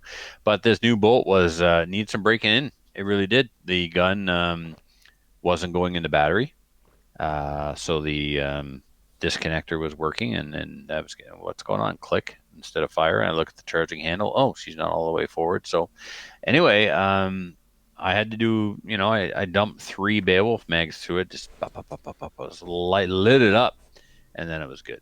Then I was happy. I like Never fixing guns that way. Yep. Yeah, Yeah, just that's a needed to fun be gunsmith. just need to be broke in a little bit. Need a little bit of a little Little who's boss. persuasion is what it's called. Yeah. Yeah. So, and then thanks to Joey the Loan Shark, I bought a Kui. So, yeah. Every day I check for Kuis on CGN, and a Kui 84 and 28 gauge showed up. Good price too, and I'm like, what am I gonna sell? I gotta sell something. I'm already in the process of buying back my What are tan you- Pro what You are are you Steel. selling selling? guns so you can buy a You can buy 28 gauge Kui. All right. I'm not saying, what do you want from me? I need it. I got all the Kuis except for the 28. I'm not You're going to supposed get the collect them 28. all, and then you're going to be like, why do I have all these Kuis? And you're going to sell Absolutely. You're not wrong. You're not. It's a process. We got to get through it, Adriel. We got to let this play out. It's It's psychosis. like crack for you. I'm a completist with OCD. I can't, like, them all. 100 if I of collected, 100. 100% right? of all Kui firearms, and then you can sell them all. No, And then he's never done. happened. And then No. what? It's I know like, what I want. what do you want? I want all the 84s. I want the 84 that says 84 Winchester and the 84 that doesn't. That's all. And right now I've got both. I got the 410s.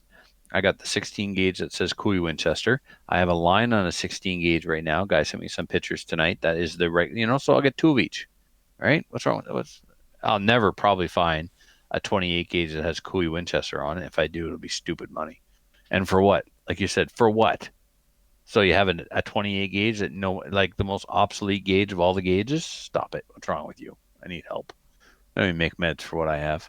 Anyway, Adriel, I was going to sell my Cincinnati 870 clone, right? The one I won at the charity shoot. You probably don't shoot that a lot. And Guelph. I've shot it twice. Yeah. Once just to test fire it and realized that the rear sight bolt was wrong. I had to take it out and trim it, and then and it jammed like crazy. So I took the barrel off, brought it to Denis, and he polished the chamber, and now it works. And I put it on the wall, and I haven't touched it since.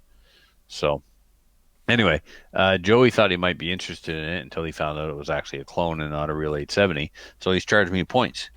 He's like, he gave me the money, and he's like, I'll either take the gun or I'll get the money back. But the money, like, he's like the mob. He's charged me points on the money. So he's Joey the shark now. And apparently, Denis put him up to it, but Denis would never do that. I just, Denis too much of a straight up guy to put that kind of idea in Joey's head. Right. We all know who's responsible. Yeah. The businessman. Denis is. Yeah. So, so anyway, Kui 84 is coming, and the seller, CZ 452 Velociter, he did a bang up job of the communications were awesome. They were fast, and the packaging was second to none. He sent me pictures of the packaging. Each individual part is wrapped, and then that's all wrapped, and then it's boxed up. It's crazy. So then I went to the range to check out where the rifles were going to hit on that 8-inch gong. And while I was there, Muffin was there getting ready to go hunting, and he wants to use his sling. Like Gallon uses a USGI and everything now, and he uses the hasty. And so Jason was slung up. He's like, Trevor, I don't know if this is right. Like, I can't, man, the scope is just, well, he had the scope at max power. So he was seeing all the movement in the crosshair. I said, let me see it. So I took it and I slung up. He's like, oh, I didn't go deep enough in the sling for sure. I realize that now. I'm like, all right, good. I turned the scope down. And I'm like, I'm going to do it. And I got in position, controlled my breathing, found my natural point of aim, and I came down that 8-inch plate 200 meters away using a hasty. I smoked that 8-inch plate with his 30-06 Savage. Bang. Bang. Yeah. So, and I'm glad that our buddy Pum was there. That's his name, Pum. It's French Pum? for apple. Everybody's got a nickname. We got a muffin. We got an apple. We got, fingers. Is his actual name Pum? I don't know what the man's real name is. His name is Pum. You call him Pum. I don't know. Everybody calls him Pum. So anyway, Pum was impressed, and I told him if he needed somebody to shoot his moose to let me know. And lots of laughs were had, and I'm glad he was there, because if he was not there, every time I try and tell the story, Muffin would just say I was lying and full of it. But I got a witness, so it's played 200 meters. And his name is Pum. Yes, Apple saw me do it. So yeah, no, something to be said for the techniques taught in Maple Seed. When you can take a 30-06 with a basically 3 to 9 scope. No, it's better than that. But anyway, I turned it down because there was too much movement in the reticle. And get slung up and natural point of aim, control your breathing. Boom. Get ting. some. Get some. Yeah. So that's it for me. Kelly, or no, Adriel. Adriel, you're next. I'm next. What did you do? Yeah, you're next. I did a couple things. Let's see. Mhm. I mailed a whole whack of stuff on the Friday. I didn't have time after Thursday because I had to edit the show and do a whole bunch of other stuff. But on Friday, I mailed out patches to people, rifles, and just all sorts of stuff. Trevor, you got a box coming? Probably still coming to your place because you're in the middle Still of it. coming. It's not here yet. Does it have anything like 12-inch? On the outside, it's Yeah. always a guess. It's always an Fine. adventure getting a package for me. Whatever. So I'm sure your mailman must, really be excited about what's coming in the mail to you. I'm sure that they have so much to do that they don't pay attention to anything except the address and the postcode. Oh, I'm not and sure about sometimes the writing on the side, or the Yeah. stamps or the stickers. that. Mm-hmm. Uh, Rectal use only. yeah, got a couple of those stickers. Let's see here. I hate you. Like, I went and shot some 22s. Those guys were mentioning that GSG MP40 22 on the upcoming event thing that is coming up here, and I was shooting out one of those. That was fun. Cool. Yeah, from the hip, MP40 with the 22. So much fun. Mm. Yeah. Ordered some cheek rests. I need that Magpul X22 Hunter. you do. What's that? You do. Oh He yeah. does. Yeah, I do. So like, Yep. I mounted a scope on that 1022 of mine. It's got the standard Ruger 1022 stock, which was okay with the iron sights, but as soon as you put a scope on there, you jack your face up on it, and the stock fits just the stock is right here, and it's got this stupid curve on it, and I'm catching just the top part of that curve. It's a very badly designed stock, in my opinion, and I need to replace it. So I'm either going to replace it with an XT22 Hunter. I'm going to get that crappy ATI stock that has the adjustability on the stock, collapsible. Could be. Yeah. No. I saw some of those at Bass Pro for like $50 a month ago, and I'm like, man, I don't want to buy one of these things. But now that I've got a 1022, it's like, man, I should have got that. Okay. Just buy the Magpul. Buy the You'll Magpul be- one. Yeah, you'll be happy. I know 100%. I'll be happy. I don't actually need this rifle for me. I just need this to have on hand. It's a little bit more flexible. Might not be a bad idea. It is, and you can It is change it out so that your children can use it as well. Just by pulling It's those shims out. adjustable. Once Yeah. someone think of the children. Yeah. Think of the children. Yeah. It's a $200 stock.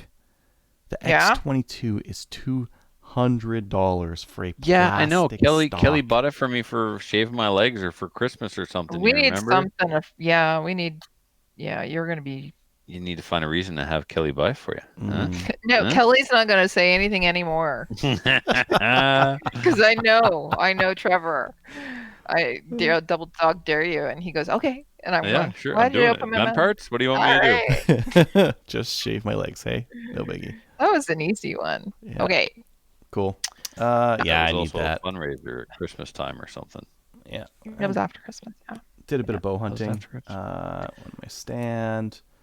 Really good visibility. I'm liking that stand. It's looking good. I had a grouse like land right at the base of the tree. I was going to shoot it with my bow, but I did that once. $12 broadhead on a $3 grouse. no, I have a field point and I have a couple of those judo Yeah. points.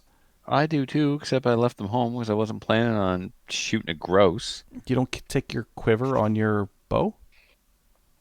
I only had it loaded with bear arrows. How many Yeah, that's a bear little arrows do you overkill. need? You get like 5 bear arrows? You're just gonna like That's what I'm saying. pump The them only- into this bear? No, the only thing on there was like 4 to 6, rage broadheads. Yeah, I usually take like 2 or 3 broadheads, and then the rest is.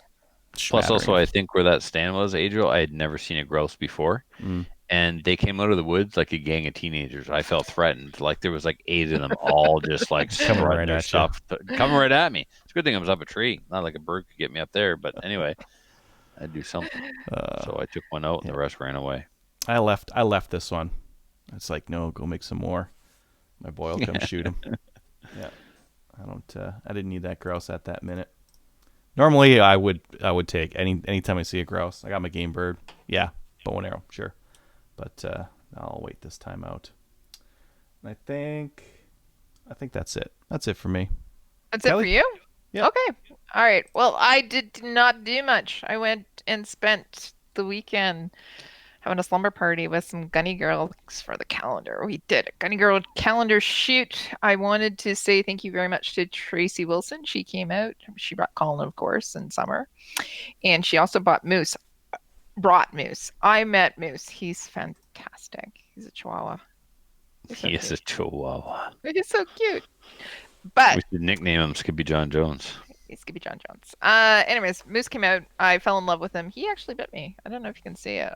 He drew a little bit of blood, kissed me on the lips, bit me. Yeah, whatever.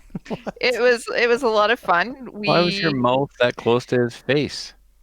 Because it's a dog. I'm going, give me kisses. He bit your face. That's what you Yeah. get. Yeah. That'll learn you. Yeah, but by the end of it, he was snuggling with me. Yeah, so we did the Gunny Girl calendar shoot. Fantastic shots, by the way. The girls were beautiful girls, and Baz is one of our field officers for the CCFR, but he also, if anybody is looking and they're in the Belleville, Ottawa, southeastern Ontario region, he's a professional photographer as well. Five Rivers Studios is his photography page, and oh my God, he's one of the most talented photographers I've ever seen my whole entire life. And the calendar is going to be fantastic. Maybe a month before it gets produced. Right now, we're just choosing the shots. It's going to be really hard to choose the shots that we want. Mike Mundell, another guy that came out. I just wanted to say thank you to him. Kelly Kincaid, my alter ego from Kelly Squared. And the ladies, again, I just can't say enough about them. They're fantastic. We even got a 1984 Porsche 911 to come out, and one of the ladies got their photos shot with that. That was Dave Young, so I wanted to say thank you to Dave Young, not Uncle Dave. It's another Dave Young. Don't say Uncle Dave. No, another Dave, who's also named Dave Young. So he dropped by with his Porsche 1984, beautiful car, love it. What else? It's crazy. It's an 84, but now it's vintage. It's 10 years younger than me, but it's a vintage car. I don't want to talk about the car right now. No. What else? Really, really nice guns as well. They'll all be featured in the calendar. I wanted to say thank you to Richard Bone as well. He took simultaneously on Saturday. We were having a shoot done in Alberta, and we were having a shoot done in Ontario. So at the Drumheller and District Shooters Association. Hi guys. They were doing a shoot as well. So there was a bunch of ladies that got their photos taken by the photographer. His name was Dick Bone. So everybody knows Dick. And yeah, so calendar is going to come out soon. All of them are going to be numbered. We're ordering 1,500 this year as opposed to 1,000.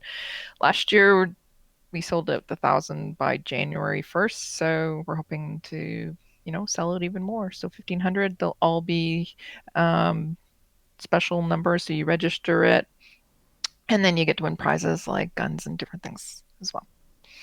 And that's about it, I think. Anybody else?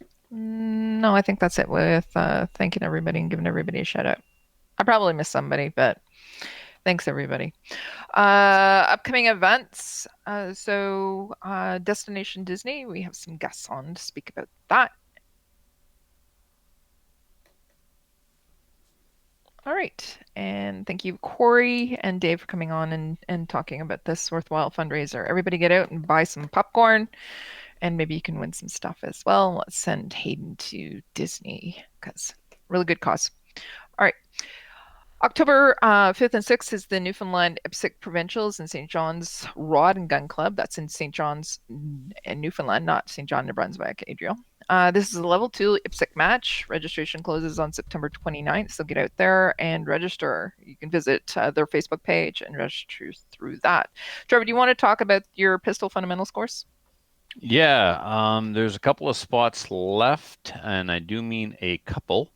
I will be putting on a IPSC fundamentals course at the Sunbury Gun Club in Fredericton on October 26th. The morning will focus on some fundamentals of marksmanship, trigger press, grip, sight picture, stance, those sorts of important things, with a real emphasis on grip, sight, and trigger press. In the afternoon, we will do some IPSC skills, movement, target, stage breakdown, those sorts of things. So yeah, if you're looking for a bit of an edge in your IPSC game and a tune-up on the fundamentals, get the Ferlacci tattoo. You can register by sending me an email at trevorfurlat@gmail.com. Cost is $100 and round count is about $250. That's not bad. $100 for that. That's pretty good. Okay. All right, and just to give you guys all a heads up, we are going to be posting some more Maple Seed events on our website soon. We pretty much confirmed 4 that are going to be happening in October and November. So those are going to be in southeastern Ontario, southwestern Ontario. We're still looking at that, and also out in Alberta and BC. So stay tuned for that. And I'm expecting those will sell out as soon as we post those, though. So just giving everybody a heads up on that. We will not be out east anymore, I don't think, this year. You never know, Rick. Not this year, but there may be a little something going on for 2020. Well, yeah, of course there is. We'll be out there. I mean, way east. Yeah. Well, we're not going to China. No. That's way east. But, you might need to get screeched in. Yeah, I'd like to do that. More on that later. Okay, so let's go to the news. Maybe the Liberals won't take a majority anymore. I wonder who put that in. There's been some stuff happening. We're not usually a political podcast, but hey. We have to be for this political, for this run, because chances are that chances were that the Liberals were saying that they're going to run on some sort of gun control for a federal platform. They probably still are. No, they are. But at least the fact that our leader, has been made an international joke. Yet again. A really good one this time, because I was actually like, maybe it is just Canada, maybe it's not world famous, and I went and looked on the BBC and CNN and that kind of thing. It's all the top. It was introduced in the U.S. originally. The Canadian media did not want to carry it, and it was brought out by Time Magazine, and then it went international. So. Which is important for us because the Liberals were going to run on gun control, and now they're, this is probably going to hurt them in the election, and we probably don't have to worry about it as much. Correct. Maybe people will not care. I've already seen a lot of people saying like, that was 15 years ago, and he's better now. And no, okay, seriously, if anybody's part of my Facebook page, you can see I posted some things on there. I'm not telling people how to vote, but I'm also telling them that it's not just guns that we need to be aware of. It's other things as well. Like, no, we don't. We don't need a liberal government, and we don't need a liberal majority. So let's go make some vote with some integrity, is what I said. So Mhm. Yep. Love it. okay, shall we go on? Let's go on. Let's go on. New gun stuff. Marstar Italian sales. Yeah, they've got a bunch of Italian rifles and pistols for sale. I'm going to share this for our viewers on YouTube. But they got some like Pieta. Yep. Pedersoli. Pieta. Some Triple K holsters and some Bergara rifles. The Bergara rifles are really nice. And they're not Italian either, but whatever. They got some of those in there. They've got some Beretta 92s for $429, which is pretty good. Cool. And some other stuff. Yeah, not bad prices. Yep. Okay. What's next? Profit River. They've got I have to look at this. yeah, a Talo exclusive Ruger 1020. It's got a neat design on it. It's like an engraved stock, laser engraved, I think. It's got a fish on there. I don't know what fishes have to do with 22s. Maybe you shoot the fish with the 22s. Maybe that's it. Oh, The engraving itself looks really cool. I'm just pulling it up right now. Yeah, I've got it Okay. up for our viewers on YouTube if they're watching over there. It's a fish. It's a fish. You'll be putting. But it if does you're- look if- pretty cool. Yeah, I think it does. Yeah. Yeah. Okay. Price on it is $419. Not bad. Mhm. Okay. Neat. Alrighty. So let's go into the main topic, shall we? Thanks again to Rick and Denis for coming on and talking about ORPS. I think Trevor wanted them on, Rick on, so that he could pick his brain for stuff. Trevor, you're getting into this, aren't you? That's strictly one of the reasons we have this show is to invite on people we want to have on and ask them the questions we need the answers to. Yes. Yeah, if somebody else happens to benefit positively by something I want to do, super. If they don't, hey, Yeah. I got to learn a bit more about the thing that we're doing. So instead of calling him up and saying, "Hey, Rick, I got a question for you," come on the show. And yeah, Well, and no, someone might Like, benefit. this is now. So if you're a match director for ORPS and you want some tips on running a match, this is now the show that we refer people back to. At least for this year, Right. right?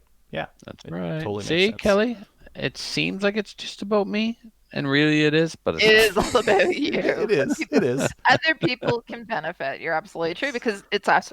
Because other people might have the same questions. So, and Mhm. That's right. And I always Right. tell my students, if you're thinking about asking a question, ask it, because chances are somebody else is thinking about the same question. they're too afraid to ask. However, Trevor Furlot is not afraid to ask. He'll just blurt it out. Ask You on got air. that right. Mhm. Yeah. You betcha. No filter. No filter. Yeah, and having Denis on, I mean, he is the match director after all, and he's Yeah. gonna have a different perspective than me and have questions that I may not have thought of. And it's it's about Yep. time that we got him on.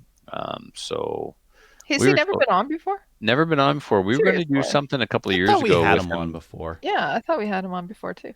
Really? Yeah. Mhm. I will confirm, but I didn't think we ever had him on before. I liked seeing all the guns behind him though. Mhm. That was no, awesome. yeah. Yeah. Makes my gun room look like a dump. Mm. So a couple of years ago, we were going to do maybe we had him on to ask him gunsmithing questions, because I know that's what I wanted to do. I kind of want to have like a fairly semi-regular segment with him, ask the Oh, that'd be gunsmith. cool. Yeah, we had Dave and we had we did have a gunsmith, but I don't think we had Denis on. I'm kind of a gunsmith. Yes, 'cause you you are. own a with the Dremel? Dremel. Yeah. Put down the Dremel and get off Dremel. YouTube. Exactly. Yeah. Here, let's bring out the Dremel. I have Dremel. I have YouTube University. Yeah. I am gunsmith. Yeah, all right. Well, according to the government, I am, because I'm registered on his business license, so I'm even more qualified than you by people who don't know nothing. Are you really seriously registered as a gunsmith? Sounds like Oh my. unnecessary government regulation that I have no use for. The government doesn't want to see your credentials. You just tell them you're a gunsmith and you're a gunsmith. Seriously. What do you Yep. get by saying that, though? So I get Chinese sticker.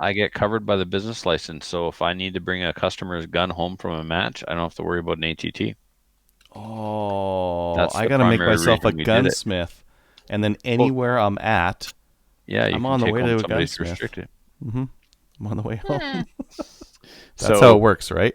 Captain Andy turned his shop at home, his garage at home, into a machine shop, and Mhm. its reloading room has now got a big lathe and a mill, and people were requesting that he do work. So he registered himself as a legit gunsmith. I'm just on Good business. idea.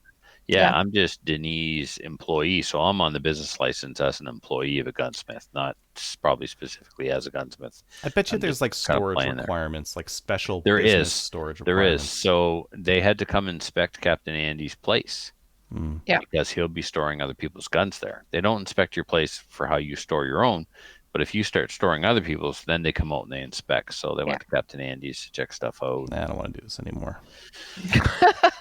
There you go. People coming into my home, I don't want to know. Yeah. Okay. So where are we? We're at Sweet. listener feedback YouTube version. Somebody's been posting in here. This looks pretty good. I've been actually. doing that. You are so. I like this. Why don't you read what Tyler had to say? Tyler says, "Hi everyone. Colt announced they will no longer manufacture the AR-15 platform for personal use. I can't find Colt Canada mentioned. Do you know if this will affect our market as well?" Two separate entities. And Colt in the U.S. has financially been doing incredibly poor. Like they are not doing well. And a lot of people are saying like, oh, this is because of all the pressure because of AR-15. It's like, no, it's because they're like financially just wrecked and they can't compete anymore with all the other manufacturers in the U.S. Whereas Colt Canada is doing really, really well. Yeah. I know that when they're at SHOT Show, people say that there's a huge difference between the two companies. Yeah. Yep. So, yeah. All right. Jeremy Crane. Oh, he's talking about your mount.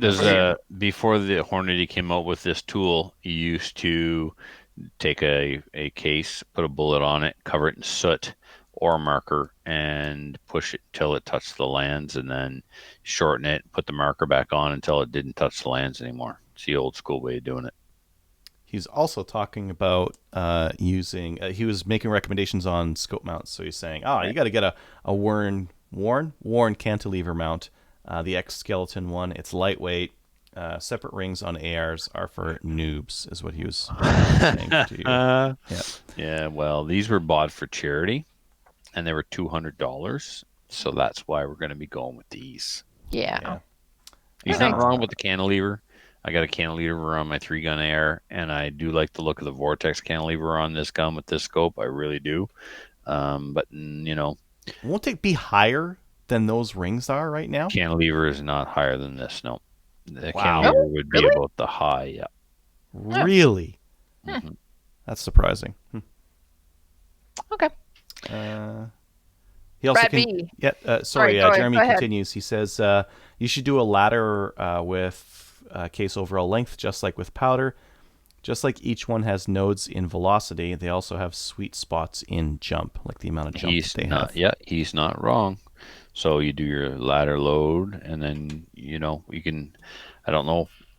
Do you want to do? I would do the ladder load first. Optimize the powder charge, ladder load testing. Quickly, you want to say what ladder loading is or ladder testing is? Just like running a big scale and testing across those. Like you're going to test them at this much jump, this much jump, this much jump, this much jump. Fire them all for groups and see what happens. So and when it comes to determining the proper powder charge is like you load up 5 rounds with this powder charge, then you go up like a half a grain or a full grain, and then a half a grain, and then a tenth of a grain until you find the tightest possible group. So you start on one end of the spectrum and you go until the group gets tight and then starts to open up again. And then you go back to the sweet spot. And that's like he said, the node is the harmonics of the barrel and the whip when the bullet goes down it. And so when you nail the harmonics, you get the best group. So once you do that with your powder charge, then you can do it again with the overall length. Indeed. Yep. I was looking up some free bore in Weatherby cartridges just while we're in the break there, and they're pretty big. There's some that are around 0.3 to 0.4 of an inch. It's a pretty Lovely. big jump. I'd imagine some of your military cartridges as well also have quite a bit off the lands. Yep. 0.16. So like I've got a list here of free bore in the 460 Weatherby. It's 0.756. Wow. Something I need to consider. This is all fine and well, but both my bolt gun 308 and my AR-10 are magazine fed. So Hey. You'll run out of right. length in your mag. Yeah. Yeah.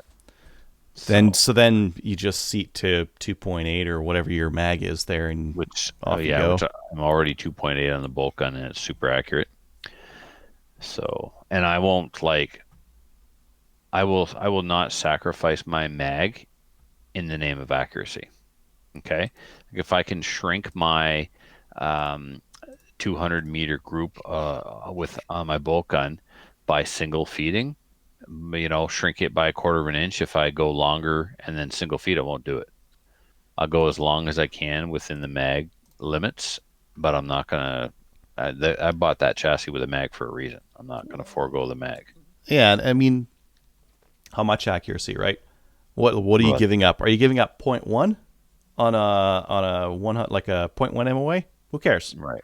Exactly. I'd rather I have mean, a I- mag than single like hand feed just to get the 0.1 out of there. Yeah, because I don't shoot bench rest. I mean, I can't shoot bench rest with that gun anyway, probably, right? So these are still practical firearms.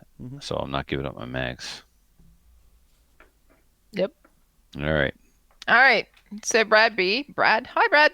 He's watching. He says, Kelly, for awareness, Emma was at the range with me over the weekend. She shot the CRPS match that Rick ran for us.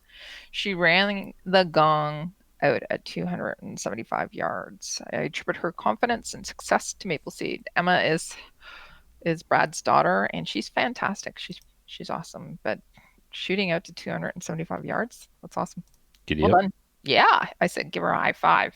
He said Rick already did that. Okay, give her a hug from me then. But yeah, that's awesome. Great kid. All right, let's get into listener feedback. Listener feedback is sponsored by Armory DC Gunsmith. It's a full-service gunsmith who specializes in firearm refinishing. He offers hot bluing, parkerizing, Cerakote finishes, as well as wood refinishing. Check out his online inventory of new and used guns, firearms, accessories, optics, and more at dcgunsmith.ca, or you can actually watch us tonight or go to the YouTube channel. You can see all the guns behind him. You can also check him out on Facebook and also follow him on Instagram. I do. So we have I threw something extra in there, Kelly. new BLCs in stock. Oh, BCLs. Sorry, my bad. Yeah, I was going. I'm so- reading, right? Yeah, so don't make it any worse for you, is what you're saying. So he got in a couple of BCLs. Which ones? BCLs, BCL 102s, Right. and they're not Okay. the same gun they were a year ago this time. Yep. The fit and finish is excellent. It's as nice as anything else out there. It has some nicer features. The charging handle is improved. What else is on there that was of note? The controls are really nice. The bolt release, or the bolt release, the mag release, all of it very, very nice. And Adriel with a Crossfire 2 1-4 power scope and Winchester Gray Box 180 grain, they shot 1.5 inches. Did it eject? Did the Yes, cases it eject from the gun?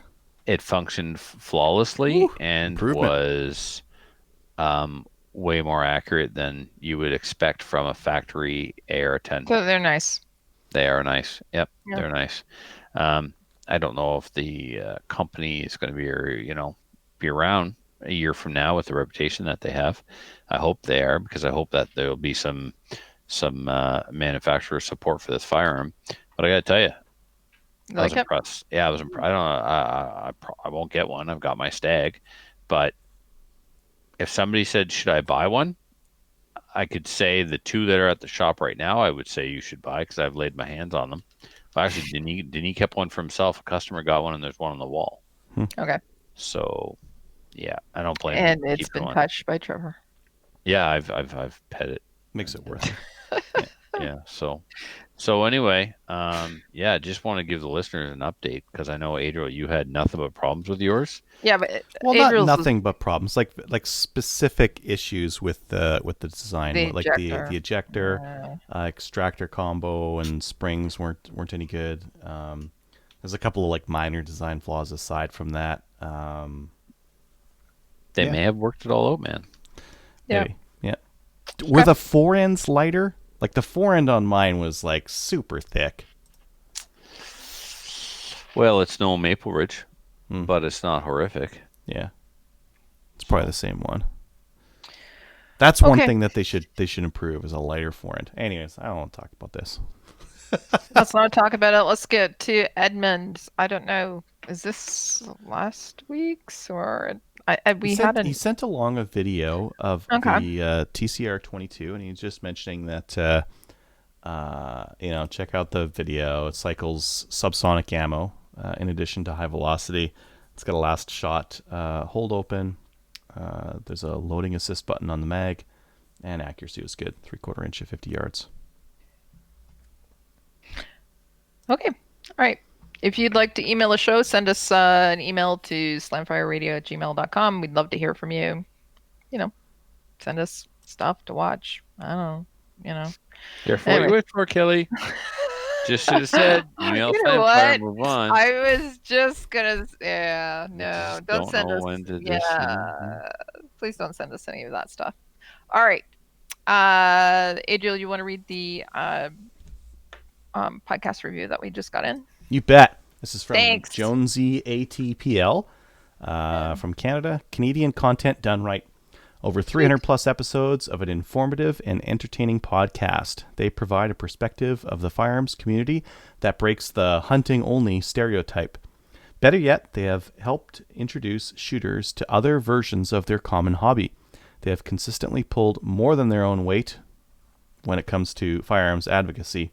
Keep up the great work. Here's hoping to at least another 300. Oh, good lord. What's Too that easy. gonna take? Too easy.